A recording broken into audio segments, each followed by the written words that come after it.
இப்ப நம்ம லாஸ்ட் கிளாஸ்ல என்ன பார்த்தோம் அப்படின்னா C3 மற்றும் C4 வழித்தடங்கள் அப்படின்னு பார்த்தோம். C3 வழித்தடத்தை நம்ம என்னன்னு சொல்லலாம், கால்வின் சைக்கிள் அப்படின்னு சொல்லலாம். அதே போல C4 வழித்தடத்தை H மற்றும் ஸ்லாக் வழித்தடம் அப்படின்னு சொல்லலாம் அப்படின்றத பார்த்தோம்.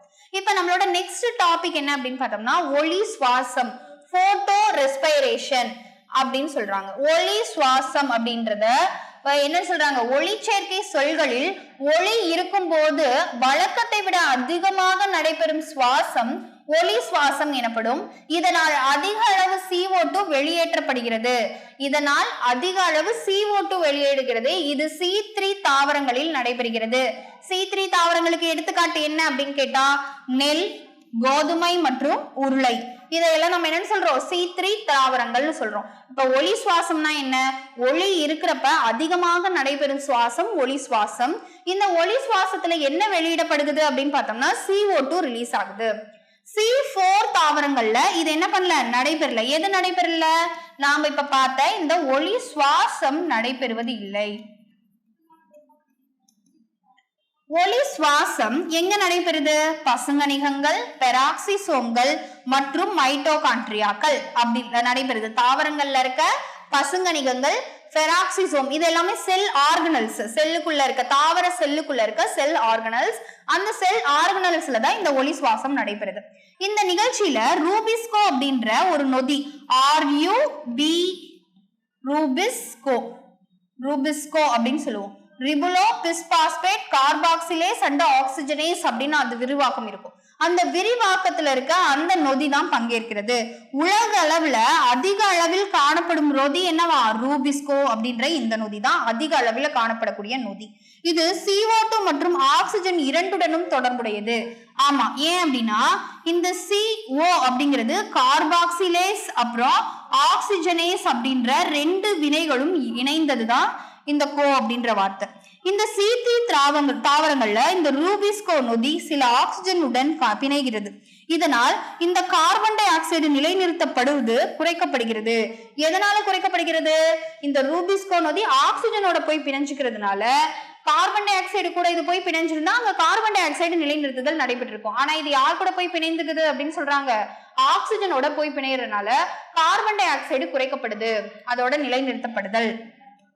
இந்த ரூபிஸ்கோ நொதி CO2 இணைந்து ரெண்டு மூலக்கூறு யாரை உருவாக்குதா, PGA அதாவது பாஸ்போகிளைகாலிக் ஆசிட் அதை உருவாக்குது. இதற்கு உருவாவதற்கு பதிலாக ஆக்சிஜனுடன் சேர்ந்து ஒரு மூலக்கூறு PGA-வை உருவாக்குகிறது. ஒருவேளை இந்த ரூபிஸ்கோ அப்படின்ற இந்த நொதி கார்பன் டை ஆக்சைடு கூட C3 வழித்தடத்துல பார்த்தோம் இல்லையா, அந்த கார்பன் டை ஆக்சைடு கூட இணைந்திருந்தால் நமக்கு எத்தனை மூலக்கூறு கிடைச்சிருக்குமா, PGA ரெண்டு மூலக்கூறு கிடைச்சிருக்கும். ஆனா இங்க நமக்கு பாஸ்போகிளைக் ஆசிட் எத்தனை கிடைக்குது, ஒரு மூலக்கூறு. எதனால, ஆக்சிஜனோட போய் அது இணைந்து விட்டது. அதனால ஏன் ஆக்சிஜனோட இணைந்ததுனால ஏன் நமக்கு ரெண்டு மூலக்கூறு கிடைக்கல, ஆல்ரெடி ரூபிஸ்கோங்கிறவன் 5 வச்சிருப்பான், இங்க ஒண்ணு இணையிறப்ப நமக்கு 6, அதை ரெண்டா நம்ம வகுப்படுறப்ப நமக்கு 3 கார்பன்களை கொண்டது கிடைக்கும். ஆனா இது கார்பன் டை ஆக்சைடு கூட சேராம ஆக்சிஜன் கூட சேர்றதுனால நமக்கு 5 கார்பன்கள் தான் இருக்கு. அது 6 இருந்தா தான் நம்மளால ரெண்டா பிளவுபட முடியும். அதனால ஒரே ஒரு PGA தான் நமக்கு கிடைக்குது. இததான் நம்ம என்னன்னு சொல்றோம், ஒளி சுவாசம் அப்படின்னு சொல்றோம். ஒளி சுவாசத்தின் முடிவில் சர்க்கரையும் உற்பத்தி ஆவதில்லை, ATPயும் உற்பத்தி ஆவதில்லை. இதற்கு பதிலாக இந்த ATP ஆற்றலை பயன்படுத்தி CO2 தான் வெளியிடப்படுகிறது.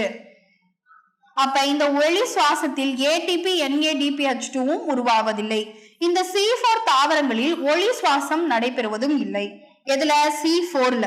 இங்க அதிக அளவு கார்பன் டை ஆக்சைடு நிலைநிறுத்தப்படுகிறது. எதுல, C4 தாவரங்கள்ல. சோ இப்ப நம்ம சொன்னோம் இல்லையா, அந்த வினை ஒளி சுவாசம் அப்படின்ற வினை எப்படி நடைபெறுது அப்படிங்கறத இங்க காமிச்சிருக்காங்க. மொத்தம் 3 செல் ஆர்கனல், செல் நுண்ணுறுப்புகள் பயன்படுது. என்னென்ன, பசுங்கணிகம், பெராக்சிசோம், மைட்டோகாண்ட்ரியா.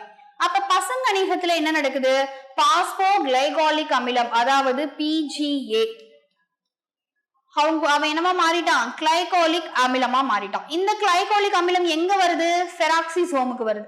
பெராக்சிசோமுக்கு வந்துட்டு இது கிளை ஆக்சாலிக் அமிலம் 4 கார்பன்களை கொண்ட அமிலமா மாறி திரும்ப என்னவா மாறிடுது, கிளைசின் அப்படின்ற ஒரு அமினோ ஆசிடா மாறுது.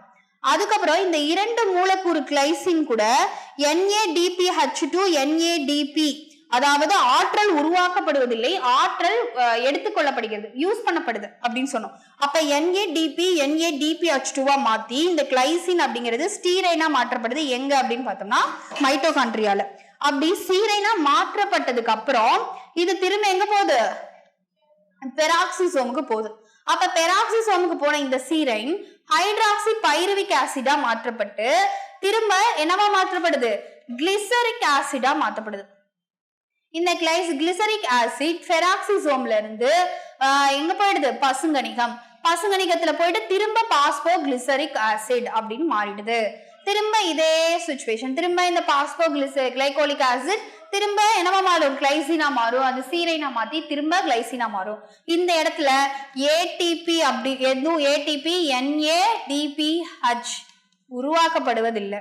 கார்பன் டை ஆக்சைடு இந்த ஆற்றலை உற்பத்தி செய்துதான் என்ன பண்ணப்படுது, வெளியிடப்படுது அப்படின்னு சொல்லிட்டாங்க. ஓகே, இந்த ஒளி சுவாசம் சொல்லிட்டோம். இப்ப இந்த இப்ப நம்ம ஒளி சுவாசம் அப்படின்ற டாபிக் முடிச்சிட்டோம். இப்ப ஒளிச்சேர்க்கை அப்படிங்கிறது தானே இந்த லெசனோட டாபிக். இப்ப ஒளிச்சேர்க்கையை சில விஷயங்கள், எப்படி ஒளிச்சேர்க்கை நடைபெறுது, எங்கெங்க நடைபெறுது, எந்தெந்த வகையில நடைபெறுது, அதுக்குள்ள என்னென்ன தொகுப்புகள் இருக்கு அப்படிங்கறத பாத்துட்டோம். இப்ப இந்த ஒளிச்சேர்க்கையை பாதிக்கக்கூடிய காரணிகள் என்னென்ன அப்படிங்கறத இங்க பார்க்க போறோம். என்னென்ன காரணிகள் பாதிக்குது அப்படின்னு பார்த்தோம்னா, ஃபர்ஸ்ட் பயிர் தாவரங்கள் உள்பட அனைத்து தாவரங்களின் விளைச்சலை தீர்மானிப்பதில் ஒளிச்சேர்க்கை வீதம் மிகவும் முக்கியம். அதாவது ஃபேக்டர்ஸ் அஃபெக்டிங் போட்டோசிந்தசிஸ் அப்படின்னு எடுத்துக்கிட்டோம்னா இதுல ஒளிச்சேர்க்கை வீதம் அப்படிங்கிறது ரொம்ப முக்கியம். பயிர் தாவரங்களை, ஏன் அந்த பயிர் தாவரங்கள்லாம் இப்ப நெல் கோதுமை அப்படின்னா அதுல அந்த நெல் மணிகள் விளைஞ்சாதானே அதோட வீதம், அதாவது அறுவடை நல்லா இருக்கும். அந்த தாவரங்கள்ல சேமித்து வைக்கப்பட்ட ஸ்டார்ச் தான் என்னது, அந்த நெல்லுக்குள்ள இருக்கும்.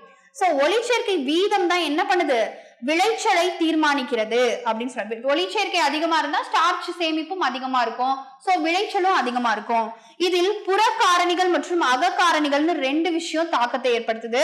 அதுல முதல் ஒண்ணு தாவர காரணிகளான எண்ணிக்கை, அளவு, வயது மற்றும் இழையின் திசை அமைப்பு, மீசோபில் செல்கள், அதுல இருக்க பசுங்கணிகங்கள், உட்புற CO2 செறிவு மற்றும் குளோரோபில்லின் அளவு போன்றவை.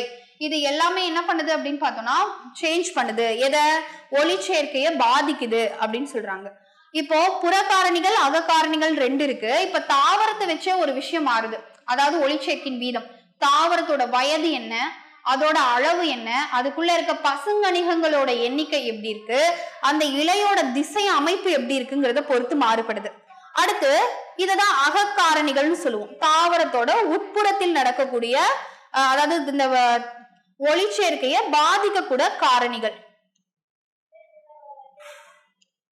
அடுத்து இப்ப புற காரணிகள் பார்க்க போறோம். என்னது, ஒளி, சூரியனோட ஒளி, வெப்பம், அங்க கிடைக்கிற நீர், மண்ணோட வளம், CO2 அளவு, ஊட்டப்பொருட்களோட செறிவு, இது எல்லாமே புற காரணிகள். இது சூரிய ஒளி கிடைக்கும் தன்மை, வெப்பநிலை, CO2 செறிவு மற்றும் நீர் போன்றவற்றை உள்ளடக்கியது. இதுல இலை மற்றும் இலை அமைவு, இலையின் வயது, இலையின் கோணம் போன்றவை கூட அக காரணிகள். இவை தாவரத்தின் வளர்ச்சி மற்றும் மரபு பண்புகளின் அடிப்படையில். ஏன் இலை அமைவு கூட, இலையின் வயது கூட என்ன பண்ணுது, வளர்ச்சியை கட்டுப்படுது, ஒளிச்சேர்க்கை கட்டுப்படுத்துதுன்னா, இப்ப ஒரு இலை இப்படி இருக்கு, இன்னொரு மேல வளர இலை கீழே வளர இலைய மறைச்சு இருந்தது அப்படின்னா சூரிய ஒளி ப்ராப்பரா கீழே இருக்க இலைக்கு கிடையாது. அப்ப கிடைக்கல அப்படின்னா அது கொஞ்சம் கொஞ்சமா மஞ்சள் கலர்ல மாறி என்ன பண்ணிடும், பழுப்பு நிறத்துல மாறி கீழே விழுந்துடும். அதுக்கு காரணம் அதுதான். சோ பச்சையங்கள் இல்லை அப்படின்னா அந்த இடத்துல என்ன ஆகாது, வெளிச்சம் இது கிடைக்காது, ஒளிச்சேர்க்கை நடைபெறாது. இலையோட வயது இப்ப பார்த்தோம்னா நார்மலாவே ஒரு இலை சின்னதுல இருந்து நல்லா பெருசாகும், அதுக்கு மேல பெருசாகுமா அப்படின்னு பார்த்தா இல்ல. ஒரு ஸ்டேஜுக்கு மேல என்ன ஆயிடும், விதர்ட் ஆயிடும், அதாவது காஞ்சி கீழே விழுந்துரும். என்ன காரணம் அப்படின்னா இலைக்கு வயதாயிடுச்சு, அதற்கு என்ன பண்ண முடியல, ஒளிச்சேர்க்கைக்கான வேலைகள் செய்ய முடியல, சோ அது தேவையில்லைன்னு சொல்லிட்டு விழுந்துரும். அந்த இடத்துல என்ன ஆகும், புதிதாக ஒரு இலை முளைக்க ஆரம்பிக்கும். இந்த மேற்கூறிய காரணிகள் அனைத்தும் ஒரே நேரத்துல என்ன பண்ணும், ஒளிச்சேர்க்கையின் வீதத்தை பாதிக்கும். இந்த அகக்காரணிகள் புற காரணிகள் ரெண்டும் சரியா அமைஞ்சிருச்சு அப்படின்னா ஒன்னும் பிரச்சனை இல்லை. இல்ல இதுல இருக்க எல்லா பிரச்சனைகளும் அந்த செடிக்கோ புறத்திலேயோ அகத்திலேயோ இருந்துச்சு அப்படின்னா அது என்ன பண்ணுவா, ஒளிச்சேர்க்கையின் ரேட் ஆஃப் போட்டோசிந்தசிஸ பாதிக்குது அப்படின்னு சொல்றாங்க. இப்போ இந்த ரேட் ஆஃப் போட்டோசிந்தசிஸ்ல பிளாக்மேனின் கட்டுப்படுத்தும் காரணி அப்படிங்கறத பார்க்க போறோம். பிளாக்மேன் ஒரு லா சொல்லியிருக்காரு, பிளாக்மேனின்ஸ் லா ஆஃப் லிமிட்டிங் ஃபேக்டர் எதை லிமிட்டிங் ஃபேக்டர் அப்படின்னு சொல்றாரு அப்படின்னா 1905 சொல்லியிருக்காரு. ஒன்றுக்கும் மேற்பட்ட காரணிகளால் வேதி செயல்முறையானது பாதிக்கப்படும் போது அருகில் உள்ள குறைந்தபட்ச மதிப்புள்ள காரணியால் வீதமானது நிர்ணயிக்கப்படும். இதன் அளவு மாற்றப்படும் பொழுது இந்த காரணி நேரடியாக செயல்முறையை பாதிக்கும் அப்படின்னு சொல்றாங்க. இங்க காரணின்னு சொல்றது என்னது? ஃபேக்டர்ஸ். நம்ம மேல பார்த்தோம் இல்லையா, அக காரணிகள் புற காரணிகள். அதுல ஒரு காரணியால இந்த இடத்துல என்னது, ஒரு செயல்முறை பாதிக்கப்படுறப்ப இன்னொரு காரணி அதுக்கு ஈக்குவலா இருக்கும் இல்லையா, அவனாலதான் ஒளிச்சேர்க்கை அப்படிங்கிறது எவ்வளவு நடைபெறும் அப்படிங்கிறத குறிக்குது அப்படின்னு சொல்றாங்க. நெக்ஸ்ட், இவ்விதியின்படி எந்த காரணி மிகவும் தேவைக்கு குறைவான கட்டுப்படுத்தப்பட்ட நிலையில் உள்ளதோ அக்காரணி தான் ஒளிச்சேர்க்கையின் வீதத்தை இங்க கட்டுப்படுத்தும் அப்படின்னு சொல்றாங்க. அதாவது குறிப்பிட்ட ஒரு நிலைக்கு மேல அது இருக்கு அப்படி இருந்தாலும் ஓகே, குறிப்பிட்ட தேவைக்கு கீழே இருக்கு அப்படின்னாலும் அதுதான் நிர்ணயிக்கப்படும்.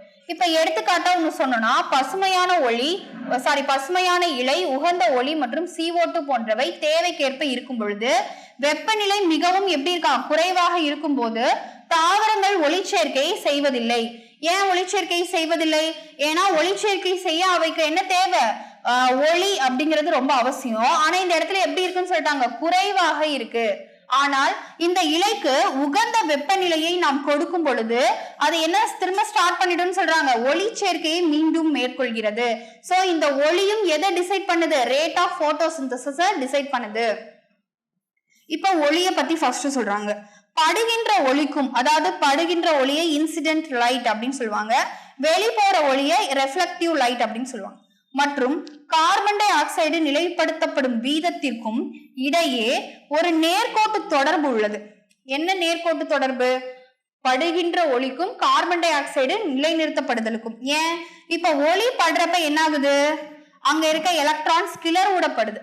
அந்த கிளர் படுறப்போ அது என்ன நடக்குது, அந்த கார்பன் டை ஆக்சைடு உள்ள வர கார்பன் டை ஆக்சைடு உள்ள போயிட்டு மத்த நொதியினால ஈர்க்கப்பட்டு கார்பாக்சிலேஸ்ன்ற ப்ராசஸ் மூலமா உள்ள என்ன நடக்குது, ஸ்டார்ச் உருவாக ரெடி ஆயிடுது. அதிகமான ஒளிப்படும் காலத்தில் மற்ற காரணிகள் வரம்பிற்குட்பட்டு இருக்கும் பொழுது படிப்படியாக ஒளிச்சேர்க்கை வீதமானது அதிகரிப்பதில்லை. மற்ற காரணிகள்னா என்ன? மற்ற காரணிகள் கம்மியா இருக்கிறப்ப ஒளி அதிகமா இருந்தாலும் என்ன நடக்கிறது இல்லையா, ஒளிச்சேர்க்கை நடக்கிறது இல்ல அப்படின்னு சொல்றாங்க.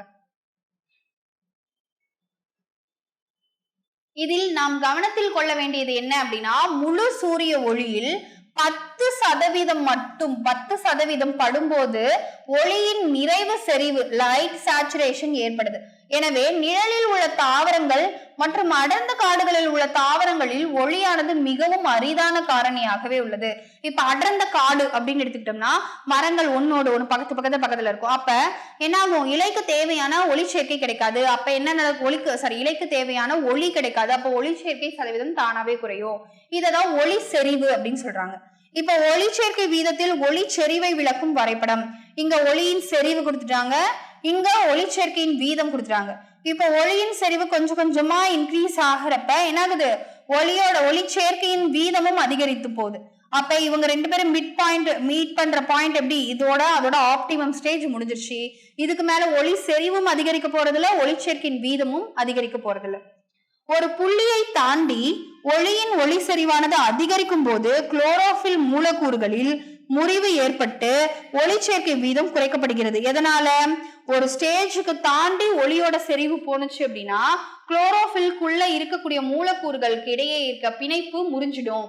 ஒளியின் செறிவு எவ்வளவு இருக்கணும், 400 நானோமீட்டர்ல இருந்து 700 நானோமீட்டர் வரைக்கும் இருக்கணும்.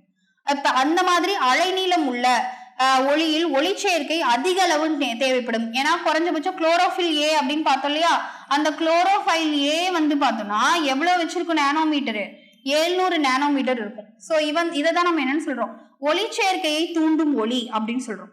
அடுத்து ஒளியை பத்தி பார்த்துட்டோம். ரெண்டாவது கார்பன் டை ஆக்சைடோட செறிவு எப்படி ஒளிச்சேர்க்கையை கட்டுப்படுத்துது. இப்ப ஒளிச்சேர்க்கையை கட்டுப்படுத்தும் காரணிகள்ல மிகவும் முக்கியமானது எது அப்படின்னு பார்த்தோம்னா இந்த கார்பன் டை ஆக்சைடுன்னு சொல்லக்கூடிய இந்த CO2 அப்படின்னு சொல்றாங்க. எப்படி இந்த CO2 கட்டுப்படுத்துது? வளிமண்டலத்துல காணப்படும் CO2 ஓட செறிவு மிகவும் குறைவு, நமக்கு தெரியும் 0.03 அவ்வளவுதான் இருக்கும். சோ 0.04% தான் இருக்கும் வளிமண்டலத்துல. இந்த செறிவானது 0.05% வரை அதிகரிக்கும் பொழுது கார்பன் டை ஆக்சைடு நிலைநிறுத்தப்படும் வீதமும் அதிகரிக்குது. ஏன்? வளிமண்டலத்து கார்பன் டை ஆக்சைடோட அளவு அதிகரிக்கிறதுனால தாவரங்கள்ல கார்பன் டை ஆக்சைடு நிலைநிறுத்தப்படுதலும் அதிகரிக்குது. அப்ப இதே நிலைமை நீண்ட நாட்களுக்கு நிகழ்மே ஆனால் இதுவும் சேதத்தை விளைவிக்க கூடும். என்ன சேதம்? இப்ப C4 C3 தாவரங்கள் எடுத்துக்கிட்டோம்னா CO2 செறிவிற்கு வித்தியாசமான துலங்கல்களை வெளிப்படுத்துகின்றன. எப்படி? திரும்ப உள்ள எடுத்துட்டு போவோம், திரும்ப வெளியிட்டு திரும்ப உள்ள எடுத்துட்டு போவோம். அதுவே அதிக ஒளி செறிவில் C3 C4 தாவரங்கள் இரண்டிலும் ஒளிச்சேர்க்கையின் வீதம் அதிகரிக்கிறது. எப்ப? அதிக ஒளி இருக்கிறப்ப. இதில் கவனிக்க வேண்டியது என்னன்னா C4 தாவரங்கள் 360 μL அதாவது 1 என்ற அளவில் நிறை செறிவை அடைகின்றன. அதே போல C3 தாவரங்கள் 450 μL +-1க்கு மேல் செறிவை அடைகின்றன. இதனால் தற்போது கிடைக்கும் CO2 நிலையானது C3 தாவரங்களுக்கு வரம்பு நிலை உள்ளது. அதாவது C3 C4 இவங்க ரெண்டு பேத்துக்கும் இந்த அளவுலதான் CO2 இருக்கணும் அப்படின்னு சொல்லிட்டு ஒரு வரம்பு நிலை இருக்கு. அதுக்கு மேல போயிட்டு அங்க என்ன நடக்காது? ஒளிச்சேர்க்கையின் வீதம் கட்டுப்படுத்தப்படும். உண்மையில இந்த C3 தாவரங்கள் பார்த்தோம் அப்படின்னா அதிகமான ஒளிச்சேர்க்கை வீதத்தை கொண்டிருப்பதன் மூலம் அதிகமான C2 செறிவிற்கு துலங்கல்களை வெளிப்படுத்துகின்றன.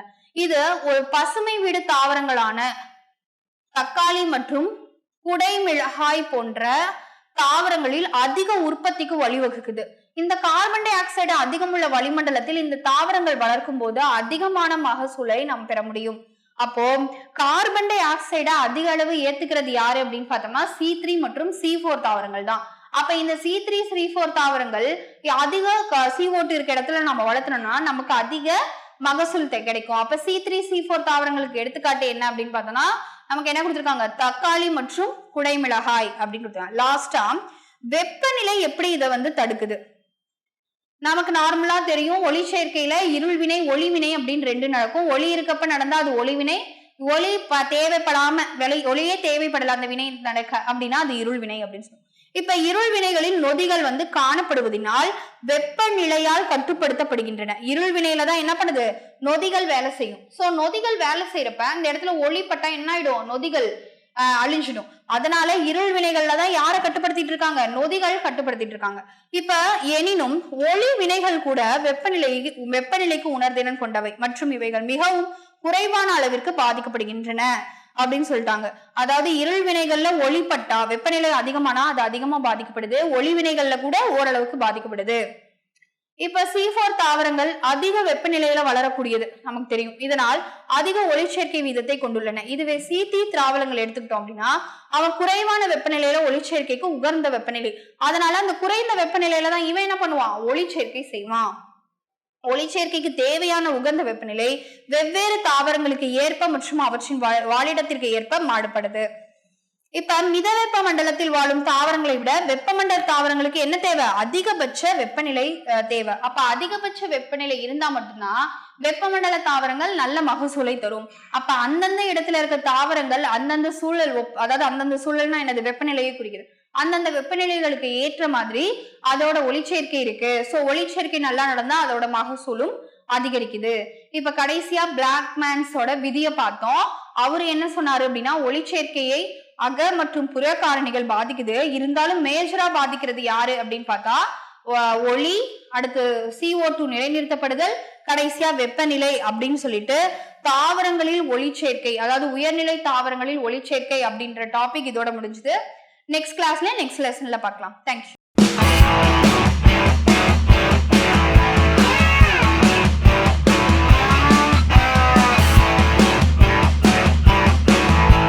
Future Vision Study Center, SKS Hospital Road, opposite to Hotel Lakshmi Prakash, near New Bus Stand, Salem. Cell 90420 30163.